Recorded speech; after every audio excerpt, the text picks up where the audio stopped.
بسم اللہ الرحمن الرحیم وما أرسلنا من رسول إلا ليطاع بإذن الله ولو أنهم إذ ظلموا أنفسهم جاءوك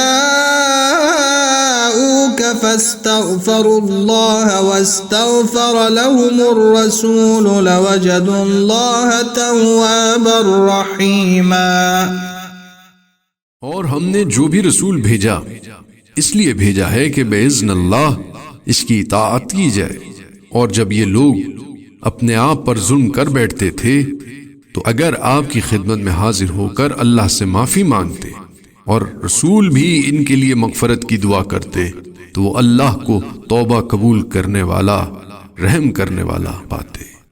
پیغمبر اکرم صلی اللہ علیہ وآلہ وسلم سے توسل، توبہ کی قبولیت کی شرط۔ اس موضوع کی وضاحت۔ پیغمبر اکرم صلی اللہ علیہ وآلہ وسلم کا مقدس وجود فیض الہی اور رحمت پروردگار کے حصول کا ذریعہ ہے۔ اللہ تعالیٰ نے اس آیت میں گناہ گاروں کی توبہ کی قبولیت کی شرط حضرت صلی اللہ علیہ وآلہ وسلم کو وسیلہ بنانا اور آپ کی دعا کو لوگوں کے حق میں مستجاب قرار دیا ہے۔ یہ مطلب رسول گرامی اسلام صلی اللہ علیہ وآلہ وسلم کی اللہ تعالیٰ کے نزدیک مقام و منزلت پر دلالت کرتا ہے، اور آپ صلی اللہ علیہ وآلہ وسلم کو پروردگار کے فیض اور رحمت کا واسطہ شمار کیا گیا ہے۔ اسی طرح ان لوگوں کے لیے جو خیال کرتے ہیں کہ اہل بیت علیہم السلام سے توسل کرنا شرک ہے، یہ آیت ان کا مناسب اور دندان شکن جواب ہے۔ جی ہاں، پیغمبر اکرم صلی اللہ علیہ وآلہ وسلم اور ان کی اطاعت اللہ تعالیٰ کی رحمت اور مغفرت کے